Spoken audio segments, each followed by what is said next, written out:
Howdy guys, how you guys doing this beautiful morning? It's your boy Menapolee here again, here on another amazing episode. In this video, I'm going to be sharing something very special with you guys. For some of you, if you're just joining me, or if you've been watching my videos before, you would know that I've been with a group called ADDI here in Burkina Faso. It's a group, ADDI means African Diaspora Development Institute, and what they are doing is the mission is they're trying to bring Africa to the world and the world to Africa. And right now they brought about 200 diasporans back to Burkina Faso. Last year they brought about 700, this year about 200, and their mission is to come to Burkina Faso to invest, to connect with the culture, connect with the people, and of course, in order to invest, one of the things they need to do is to get citizenship. That is what a lot of them here want, so that they can have a root in Africa, they can connect to Africa. So in this video, some of them got not citizenship, but they got their resident permit, and that resident permit is they will work their way after a couple of months or a couple of years to become citizens of Burkina Faso. But the government is working with this group to fast track and accelerate the process for them so that they can become citizens faster. Because the government wants them to bring their resources, wants them to bring their mind, and so that they can connect to Africa. Yeah, so in this video I did a couple of interviews with some of the ADDI members, some of them who got their residence permit, to understand what it really means to be a resident here in Burkina Faso, and of course to also understand the process of trying to become citizens of Burkina Faso. What does it mean to a diasporan who traveled abroad, or a diasporan who doesn't even have a connection to Africa? So still locked on the channel. I'm currently here. Let's go. The both of you are from the Americas. Yes. Yeah. You're born and raised there. Yes. Have you ever been to Africa before? This is my second visit. Second visit to Africa. Twice to Burkina and then once to Ghana. What about you? Been to Africa before? Yes, once to Ghana and now here. Okay. All right, guys. So this is still part of the conversation we're having about diasporans coming to Africa, and retracing their roots, getting citizenship. Resident permits here in Burkina Faso, right? A lot of you might not understand how heavy that is. Some of them have not gotten the resident permit. However, others are still on the journey to getting it. But there's an emotion, a huge excitement towards this journey, and both of them, I want them to share their own perspective, on this. All right. So yeah, born and raised in America, you have no connection to your African heritage. Am I correct? Correct. Now you joined ADDI. Why? I joined ADDI about 4 or 5 years ago, and I joined because I've always had this yearning to connect to Africa. I mean, I've read the books, I'm a history buff, I love Africa. I know that it's a connection. I've done the DNA test, and I know the connection is there, but it was still always something missing. And meeting and joining up with ADDI gave me an opportunity to actually bring that to life. And I just feel like I'm at home right now. Just simply put, I'm at home, I'm connecting with people, I'm sharing with people, I'm talking to people, I'm being greeted and saying, welcome home, we want you here. And this has been that pivotal point in my life where things just open up for me, and it's real. Okay, that's good. Okay, so I wanted to ask you, growing up in the US, right, how does it feel when you hear about Africa, but for some reason you do not feel connected, right? You grew up not knowing what country are you even from. You have no connection, no roots here. How did it make you feel, and how was your identity growing up in America? I think it makes you feel lost. You have your family at home, but you don't have a country. You don't have a connection to the rest of the world. Your only connection is with America, but it's not a welcoming situation. Everything that you do, you're either last, or they find some way to discriminate against you, saying that you're not quite qualified, or there's just an element of not belonging. And I don't care how much education you have, how much money you make, how close you are to your family members, you still don't have a connection to something that is physically home or emotionally home because you're beat down. I'm here with Chiefs Mr. and Mrs. Izozo. Mom, this conversation is actually a very, very broad conversation. I'm trying to get to I want to try to make people understand how important it is for the diasporans coming back to Africa. And of course, the climax of that is you getting your resident permit this week.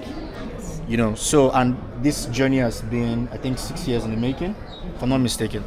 All right. So, like I said, one of the reasons why I'm doing this particular interview is that for myself as an African who was born in Africa, I didn't really know how important it is for the diaspora to come back. As an African born here, I used to look at the diasporans like, you guys are too privileged, you were born there, you have everything going for you. But then, I spoke to some diasporans today, and I got to realize the struggle a diasporan has, especially one that doesn't even have connections to their roots. And I realized that we as Africans have actually labeled them wrongly, or maybe we've had a wrong perception about them. So that brings me to the conversation today. I want to know, ADDI has been in the works for the past 6 years, trying to bring diasporans back to Africa. You have been at the forefront of that, this project. Tell me, now that you have your resident permit, I want you to chronicle the journey for me from where it started up until this point. So I'll start with you, then I'll go to Dad. All right. Thank you so much, ma'am. Please, the floor is yours. Thank you so much for this opportunity. Well, we have been with ADDI since inception, which was in 2019. And we have told this journey rather, with Dr. Arikana Chikwari. And that's because as she was working for the African Union, her vision was to bring all the diaspora together and to figure out a way to bring them home. It's ironic that you say, as indigenous of the continent, you figured them wrong. Yes, you did. There have been instances where I was brought to tears, and I still cry. When they ask you, oh, where are you going for vacation? Instead of us saying we're going to the Caribbean or we're going to Milan or we say we're going to Africa. And usually there's a pause. It's like they stop and then they look at you and it's like, oh my God, you're so lucky. You have a place to call home. Wow. Now, this is not something you hear every day because for them, the diaspora is what they know. None of us chiefs, none of us kings have asked our children to come home. Yes, Ghana did it, but we went to Ghana in 2021 first. We took about 100 to 150 diasporans there. That was our very first trip to come to culmination for what has happened here. But we didn't work out very well. I don't know where we went wrong, but okay. We decided to come here because the upright people asked us to bring their children home. So when you're looking at them, you have to feel sympathy for the diasporans because let me ask you a question. If right now a war had to break out in America, where do they run to? Where do you run to? We know where we can run to. Yeah. Where do they belong? Where do they run to? They have nowhere. That's that question. It's like, I won't say homeless, but kind of, sort of. Because the right thing would have been for us as leadership for the African continent. I should use the word responsible leaders for our people, custodians of our continent, should have actually said, children come home, open blanket. Look at what President Traore has done for us. When we came here in 2024, they greeted us, welcomed us like we were princes and princesses and kings and queens. It was amazing. The red carpet they gave us from door to door, from airport to hotel, from hotel to the ministries and back. 24/7 service protection. Escort. They don't let us leave without somebody, being with us and making sure they're guiding our traffic. Even our escorts have become like part of us as well, because now we know them and they know us. So when we see our brothers and sisters crying and commenting about not being able to come home, it's a very painful thing for me. I am a mother. I'm a custodian of my culture. I'm originally from Zambia. And I know how it feels when I look at our people and I say, these could be from my own region. Or this one here could be my great, ancestor's child or whatever, brother, sister. So in 2024, when we came, like I said, we had a red carpet welcome. And the ministries, oh my God, they bend over backwards. I tell you, they bend over backwards. Foreign Affairs doesn't leave us alone. They're with us 24/7. Ministry of Culture, they're with us, 24/7. Every ministry that we requested to visit involved. yes, they were there for us. They leave their offices, they leave their jobs to come and meet us to make it happen, because a lot of us have questions that if we had to set appointments with them in their offices, they would never do the Burkinabe work. Yeah. It would be would be every diasporan with a question, or every diasporan wants to know something. So the president has really been generous to us, to where we have access to them.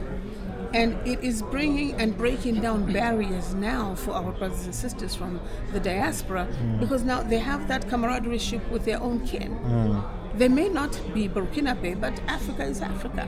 We're just separated by those Berlin Conference nonsense borders that have wreaked havoc for all of us. But when I'm here, I don't feel I'm not from here. I feel I'm home. And I see my own kind. I see my own colored people, my nappy hair like mine. Hey, why not?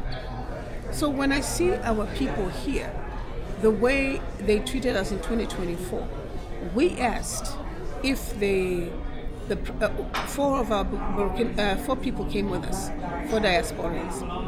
And as Dr. Arikana was speaking, they asked if any of us had questions.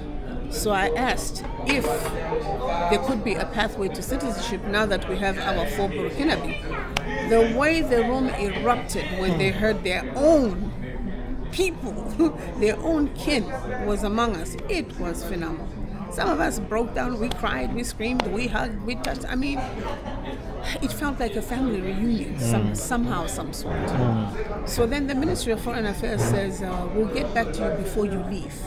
And we were leaving, I think it was in 3 days. The very next day, fortunately for us, they told us the president had time to see us.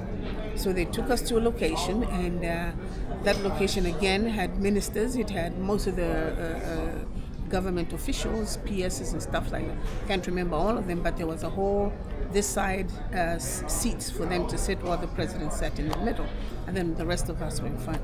That's the picture that you're seeing on the back of our T-shirts. Yes. So when that happened, then the president walked in. My God, it was electrifying. We didn't know how to. We were told to behave, to be quiet. We did the opposite. So as soon as he walked in, I mean, so majestic and astute, you can't help but just admire that our young president. So when the place went crazy, a good 5 minutes, he kept telling us to sit down. Nobody was sitting down. The more he did this, the more we chanted. We chanted Ibrahim Traore, Viva Burkina, Viva Burkina Faso.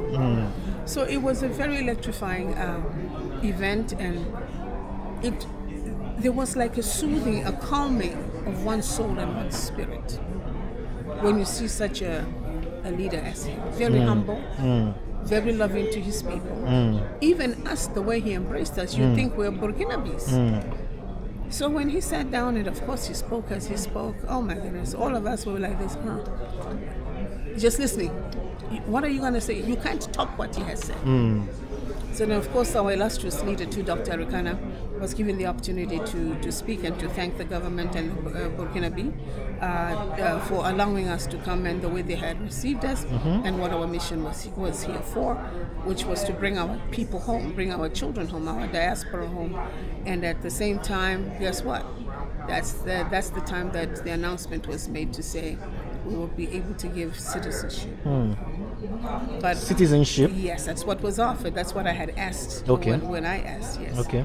So the second time we came back, they said, which was last year, they said Parliament had sat and they said we can't just pivot to citizenship. Okay. There's a process that we have to go through like everybody else, except that ours was just fast track. Faster. Yeah, so they've said we can't get citizenship, but that's not to say you cannot get it. Yeah. No. After you get your green card, which was what Parliament approved, this is what we came to get now. Now, fortunately, unfortunately, I think the press, the people that were making the cards, there was some delay of some kind. I'm not sure what it was. So only 20 green cards were printed.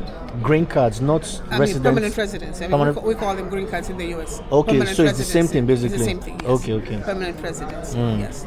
So the 20, out of the 20, only I think 14 or 15 of us picked them. Okay. The others did not make it. They couldn't come on this trip. So nonetheless, there was a little bit of disappointment from a lot of our people, but when it was explained to them to say they are still being printed and they're still coming. Unfortunately, our ambassador from Washington, Ambassador Kulubale, oh my God, he's been phenomenal with his team. I mean, these people just, all you gotta do is just pick up the phone and they deliver. Pick up the phone, they give you the answers. Pick up the phone, we'll get back to you. And when they say get back to you, they get back to you. They have been a phenomenal team, a phenomenal support.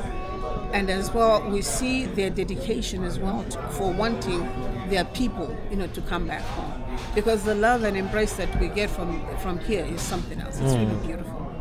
Then the second thing I've observed while I've been here, the youth of Burkina are outstandingly, I don't know how many times I can say that, polite. Too polite. They don't act like normal youth who are rowdy. They get rowdy in their own way, but in a very polite and respectful manner. They are very polite to any adult they see and always willing and ready to help. So I would like to commend the youth of Burkina, because I mean the way they exemplify themselves, this should be a model for most of our countries. They broke stuff, I think, a few years ago here when they rioted and protested, and then the very next day they went back and cleaned up their own mess and vowed never to do this again. So there's quite a bit that we're learning from here. And the food. Lovely. I'm a foodie. I'm a foodie. Yeah. Man, we get fed like there's no tomorrow. Good Lord. Every time I eat, I gotta take a nap. Every time I eat, I gotta take I can't say no to the food. Yeah, but anyway, so now that we're here, we actually signed an MOU with the Burkina Faso government yesterday. Was it yesterday? Yes, yesterday. We signed it yesterday. And this MOU is to allow us or permit us to open up a skills training center. Okay. Wakanda City and a microfinance bank. Wow. Yes. Now, this Wakanda City was initially supposed to be built in Ghana, but like I said, things did not work out the way we thought they would.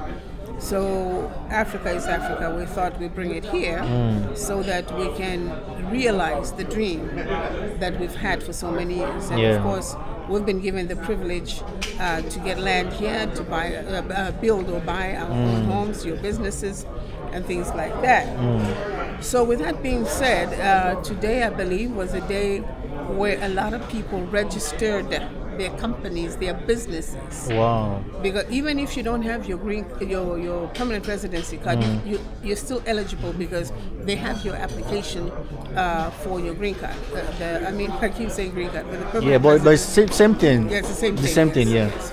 So those that did not get the residency are still eligible. They did apply, and quite a lot of them have applied for their business licenses.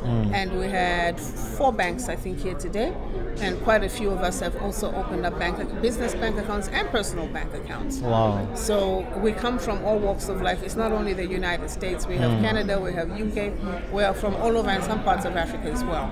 So we are very excited in that we've almost accomplished what we started, but again, I'm saying this is the beginning of the other beginning.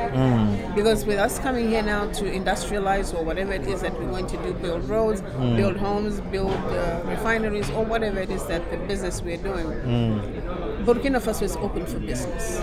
And they don't say no to anybody. You have to go through the right channels so that you don't break any laws. Because this is the land of the upright people. Yes. And when we say upright, they mean it. I'll give you an example. Last year when we came, 3 people left their iPhone. I think it was 15 or 16. They forgot them in the back pockets of the buses. Then one gentleman forgot his Backpack. The backpack. And the backpack had his passport. It had his wallet with some money. There was quite a word about that much money in the wallet. His reading glasses, and I think some other IDs that he had brought to register business. So when he came to me and he told me that he couldn't find his backpack, well, we looked everywhere. We walked around the hotel together. We asked, I announced, nobody saw the backpack. Little did we realize he left it on the bus. Wow. So the very next day, 3 people come and say, I can't find my phone. I don't know where I left my phone. And I couldn't help because I didn't know where to start as well. But lo and behold, as soon as I walked back into the dining room, I was going to eat lunch. I see a gentleman that was sitting on a chair on my right. He came and he just put the backpack on my seat, and he said, "This is for one of your people." So I asked him who he was. He said, "It's not important," and he walked away. 3 or 4 minutes later, I see our driver bringing me 3 phones. These are iPhone 16s, which were left on the bus. So if I know that if I was in America, to get those things back would have been a miracle.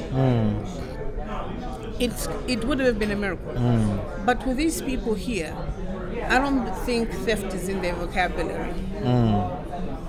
As much as we walk, we roam the streets and all that stuff, it's very safe. I'm a coward to walk at night. But believe it or not, we walk every night, back and forth from the hotel, even to the restaurants we walk. It's a fun place, it's a fun thing to do. And the people here, like I said, are very polite. So we're very proud of ourselves. Dr. Arikana's leadership has brought us to this place. Yes, there's some people who are not happy. They try to stop us from getting to the point where we're getting. There are nay haters out there who've been publicizing negative videos, talking about we're scamming people. Dr. Arikana is frauding people. Nah, she is not frauding nobody. We all joined this organization with our own free will, okay? So stop putting words out there that are not true about Dr. Arikana or about ADDI. And those of you who are saying we're scamming people, we're ripping people off, who have we ripped off? Every investment that a person makes, you know, there's a risk factor to it. Just because I made $1,000 doesn't mean you're going to make another $1,000 yourself. I could get into the same mix with you and I lose $2,000. That is not ADDI's fault. That is not Dr. Arikana's fault. That's not my fault. That's just how the business runs. So for those of you who are not adequately equipped to understand business, you need to ask us questions and say, okay, if I want to do this, what happens? Or who do I speak to so that I can accomplish my goals and my dreams? Yeah. ADDI stands for the African Diaspora Development Institute. The last word institute stands for a training place, a learning place, okay? It doesn't mean that when you come here, then you assume we know everything. We don't either. We learn from you, you learn from us. Yeah. So by bearing in mind that it's an institute, everybody is learning something new. Everybody is advancing from one person to another. And here I have learned so much about this cross culture. There are so many different African countries too that are participating. And when we sit and Yesterday, my husband was taking a nap and he had his legs crossed. One young man, an African American, crosses my husband's feet. Then the young lady from Cameroon says, "Wait a minute, you can't do that." You see, it's instinctive. Then the young man says, "I can't do what?"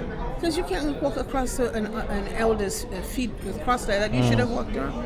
Then he sits down and says, "Oh my God!" I mean, he was scared. I'm sorry, I shouldn't have done that. I said, "No, you didn't know." But this is why we are liking it that you guys are here. So that you can learn and understand. There's certain cultures, there's certain things you can, certain things you cannot do. And when you make a mistake, this is why we correct you gently. We don't get upset with you because we know you're not from here. Now, for one that is from here, he would never even do that because he knows the repercussions. He knows what's going to happen.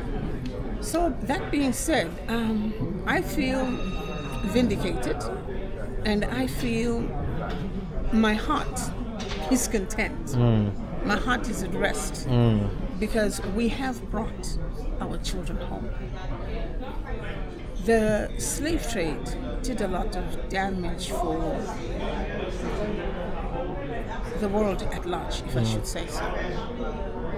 Between the Spanish, the Arabs, the Americans, the British, and everybody else that colonized everybody, thankfully they've now made them stand up to say this is the worst atrocities that has been created against mankind, and hopefully they're holding them responsible, even though I don't know what the responsibility is going to be on them, but at least the big people for the UN or is it AU that are responsible for this are now taking action and making sure that this here we get apologies. We owe our diaspora apologies. I don't care whether you're king, chief, whatever, but if you come from an area, region where we did the slave trade, we do owe you an apology. And it's not an apology in the air. "Oh, I'm so sorry, and then you walk away. No. We got to look you in the face and say, "I'm sorry. My ancestors traded you. You guys, with wide open arms, come home. I want you back home." So this message here is for all our diasporans out there. The African Diaspora Development Institute is here for you. You can join as a member. We do have benefits for membership. And of course, you don't have to be a paid up member if you don't want. But the unfortunate thing is, if you're not paid up, you miss out on a lot of deals or a lot of projects that we work on or that we embark on. Plus communication too, will become limited for you. So if you just join, it's $1 a day, $365 a year for the diasporians out there. It's worth your while. Look at us now. We are having fun here. It's become like one big happy family. Even people I didn't know now, they see me on the street, they call my name, and I'm like, okay, I'm trying to think so hard. What is your name? What is I don't want to embarrass myself by saying, I don't know your name, when the person is so happy, to see me or to see my husband. So sometimes I just play it off and say, "Okay, my sister, how are you?" And then it culminates into a conversation. So we are looking forward to adding more members actually to our big family, our big juicy happy family. Don't listen to those rumors. If you guys hear negative rumors about us, call us. We have a website, www.ouraddi.org, www.ouraddi.org, or our ADDI.org is one word. So that is our website. So feel free to go through it. If you have any questions and all that stuff, you can write to info, INFO, at our ADDI.org, info at our ADDI.org. If you want to become a chapter in the diaspora, you can also write to chapters with an S, chapters at our ADDI.org, chapters at our ADDI.org. And I'll be sure to respond to you because my position with ADDI is I'm the Global Director for Chapter Formation and Community Outreach. So please, feel free. My name is Sylvia Litana Izozo, and it is a pleasure being a member of ADDI. Thank you so much. Thank you so much, ma'am. All right, Mom, you've really captured it very, very well. Now I'm going to go to you, sir. Let's move. Let's change places. Okay. All right. So sorry. Okay.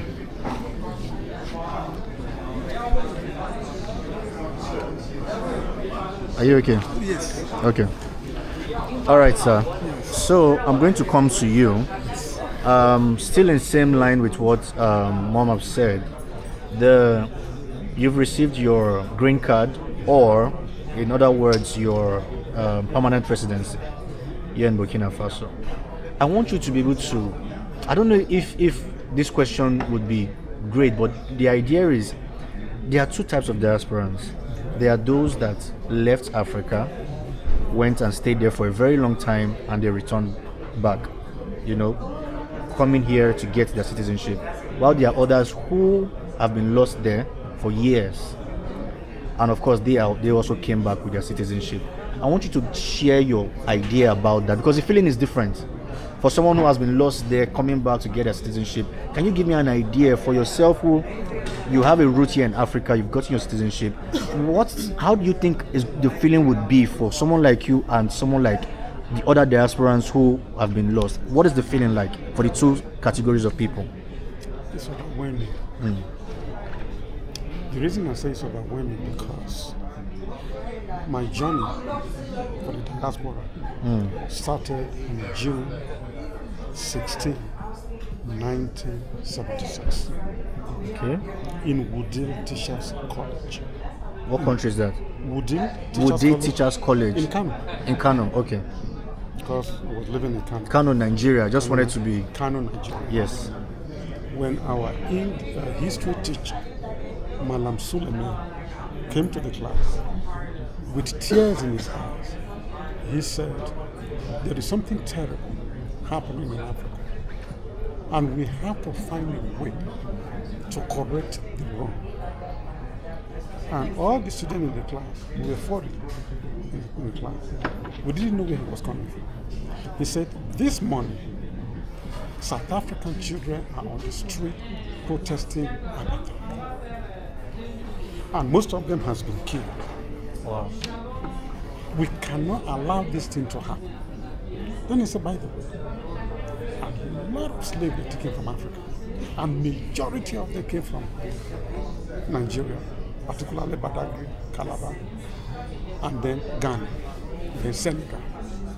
Majority of the slaves, take them away. We have to find a way, and I'm giving you a task.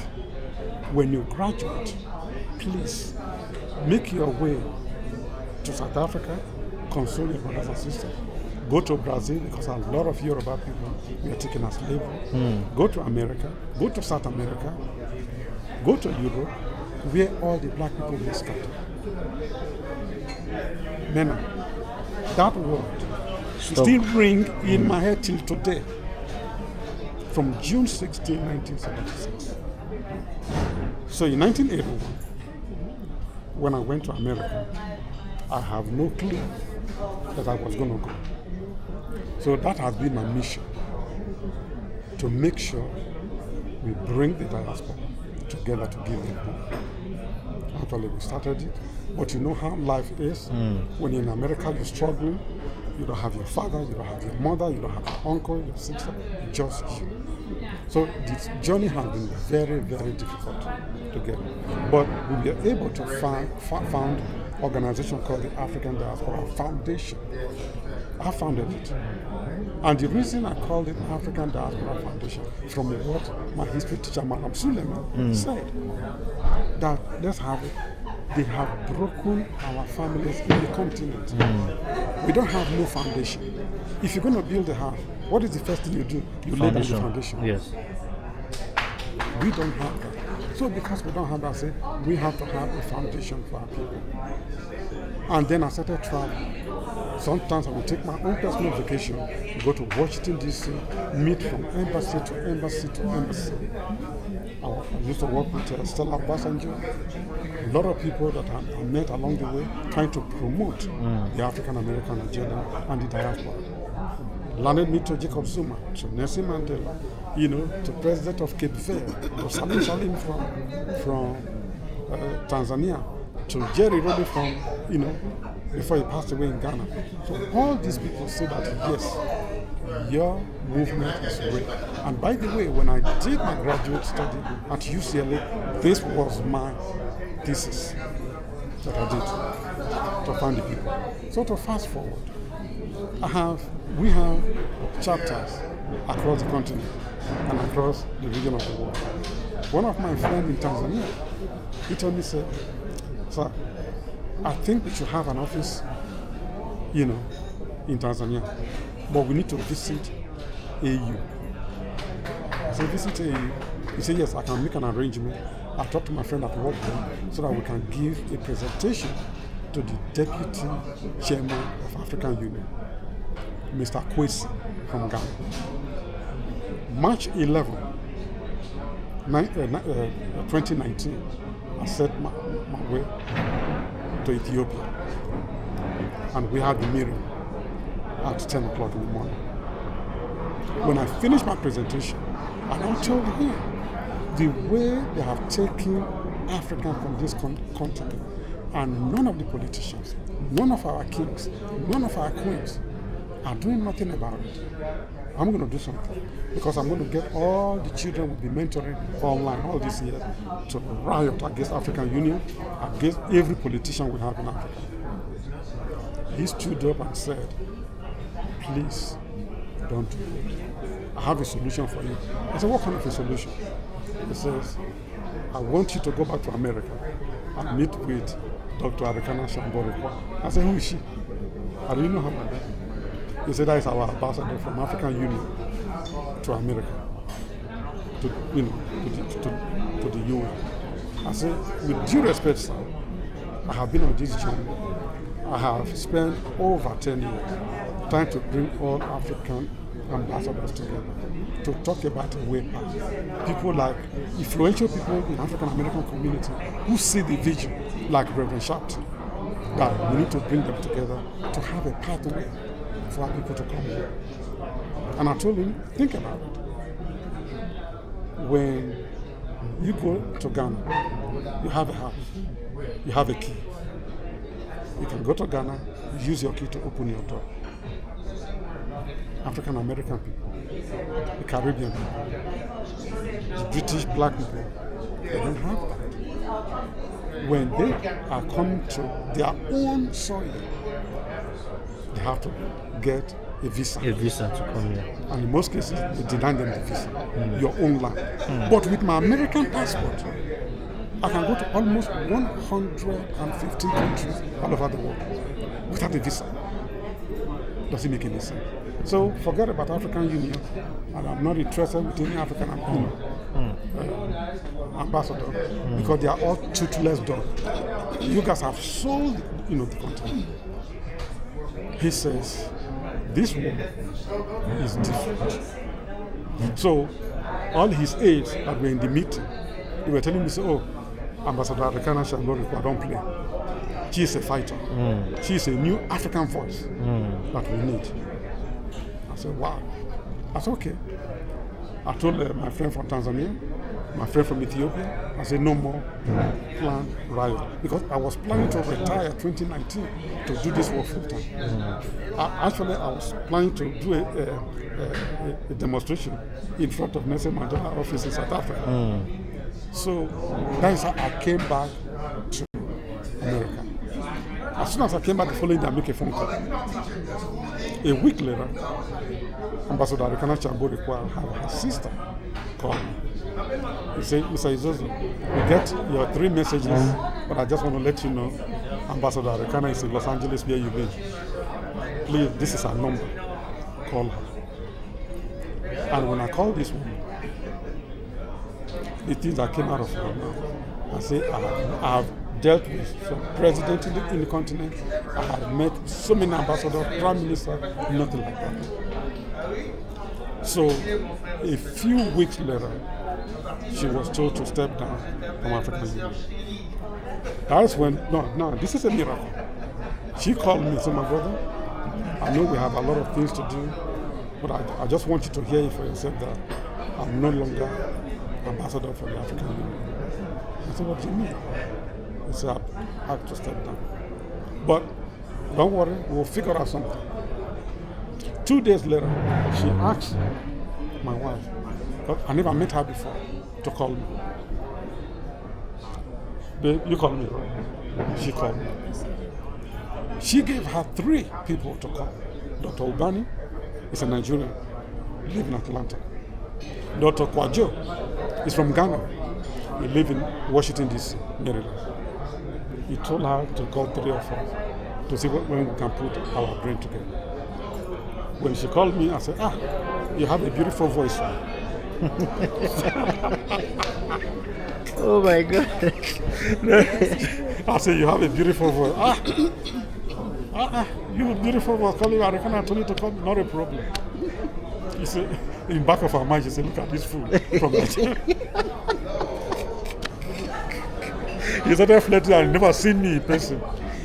So she called the other 2. One, they know themselves. I cannot work with Ubani. I cannot work with Kwade. So she went back to America.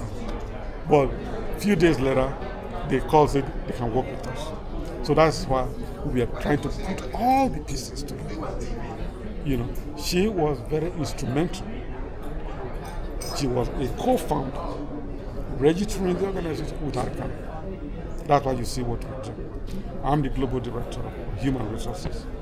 So that is where we put all this. So when we went to Ghana, as I said, we wanted to take this thing to Ghana. We didn't work. Just like what goes on in Nigeria. Chaos. We've lost money. So 2024, she called me. He said we should go to Burkina Faso because we have an event in Maryland where the ambassador of Burkina Faso came. In the event where we have the ambassador of Burkina Faso make a phone call to Captain Ibrahim Traoré that you need to see what ADDI is doing. They're trying to bring all the people. And immediately they say, you guys should come to Burkina Faso. So that's how we came. And then the part of the citizenship, as she said, she asked that question in one of the dinner we had. And the foreign minister, she told her, I said, don't worry, we'll give you an answer. So the next day, then they say, yes, it can happen. We get a citizenship. You need to see. People were crying for joy. They were on the floor, in the hall. Some people were kissing the floor when Ibrahim Traoré did that. I have never seen anything like that before. And for me, with tears in my face, to say a journey that I have started in June 16, 1976, it has not come to fruition. Because I thought this day was not going to happen. This day was not going to happen. But for me to see the African American people coming here, getting their permanent residency, the way they treat us, there is no joy that can top that. For you to see your black brothers and sisters who have no home, when some of them sit down to talk to you, you will cry. You don't have no place to go. And you have a place to go. But for us, especially me working for a major university in California, University of California, Los Angeles, UCLA, the number of black people who are there, the way they treat them. Black people are the last to be hired. They are the first to be fired. And I see that. And I dedicated my life as a human resources director to make sure I hire anybody that come across my way that is black. And I don't care. With other things that we do. Because without the African American, we cannot live peacefully in America. Their presence alone gave us comfort. But most Africans have forgotten about that. Every time I say an African American, I may not say anything, but I say, may God help them. I always pray for them in my heart. And I will say, when are we going to embrace them to come? So, the day that Ibrahim Traoré last year when we came back, that was when we say, you guys are going to get a citizen. We fill out the application. And there is a place to say amount, the fee for the application. And all of us were worried, okay, so how much are we going to pay? Where do we send the money to? Every time we call the embassy or call the ministry, they will say, don't worry, don't worry, don't worry. When Ibrahim Traore came to the room, when he told us, and he said, I know most of you are wondering how much money you're going to pay to get your permanent residence. Well, I have some news for you. You come into your own house, you say you need to pay to enter your own house. Therefore, application fee waived. Wow. Russell, application fee waived because we are coming to your home. That was when everybody lost it. Never happened. In this continent, there is no day I thought a small country like Burkina Faso will be able to do that. A giant country like Nigeria has nothing to offer. And that is in my heart. I'm so upset. Nigeria is supposed to set the example for all the other countries. When we started in Nigeria in the 90s, we had the leadership. We fought in Liberia War, fought in Sierra Leone War, Sudan, Darfur. Nigeria was always deploying, bringing peace to everywhere. How about that in South Africa? They spent over $2 billion back then to make sure they defeat apartheid. What has happened to us in our country? So I am so upset as a Nigerian. Now I have to take a woman from Zimbabwe to lead this charge. And for a small country like Burkina Faso, you have no clue how deeply and how satisfying I am to have this. And for a message for you too, when they introduced you to me 3 days ago, I have no clue.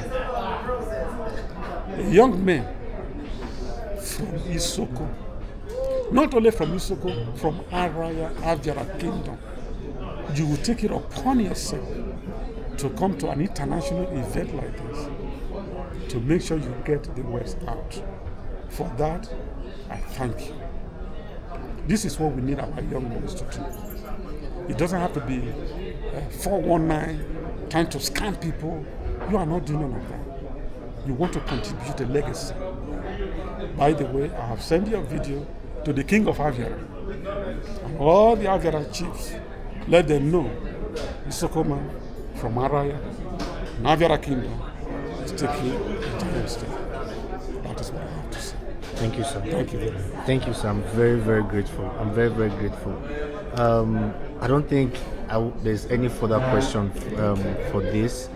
I think the conversation is going to continue, but because it's an interview I plan on doing from now till probably when we get to Bobo. Yes. The only thing I want to ask is there a way you can recommend somebody that has gotten their permanent residency, but is a diasporan that had no roots?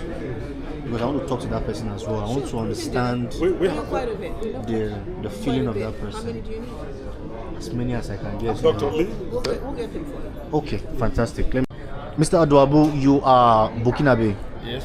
Okay, now you play a very vital role with the ADDI movement happening here in Burkina Faso. I want you to tell me, how does this feel? You know, what does this mean to Burkina Faso, like to the Burkinabes, receiving the African diaspora in Burkina Faso? So what does this mean to you guys? Kindly give us context as to how you feel and how Burkina Faso feels. Okay. Thank you. As you said, I'm Burkinabe, but I should remember you that by the past, in 1983, we had a revolution. We had a leader. We had Captain Thomas Sankara as a leader, and this revolution was based on the fact that Africa must belong to Africa, and Africa can take care of Africans. Unfortunately, he has been assassinated by the Western in 1987. So, but anyway, when he was dying, before he died, he told someone will come one day to revive this revolution. And now that we got Captain Ibrahim Traore we could see that this man is the man that Captain Suma Sankara was saying, that when I know that I will die, but someone will come one day and continue the fight. And coming back to the fact that we are receiving our brothers, black African, from all over the world, it means for us that the message that Captain Ibrahim Traore is giving throughout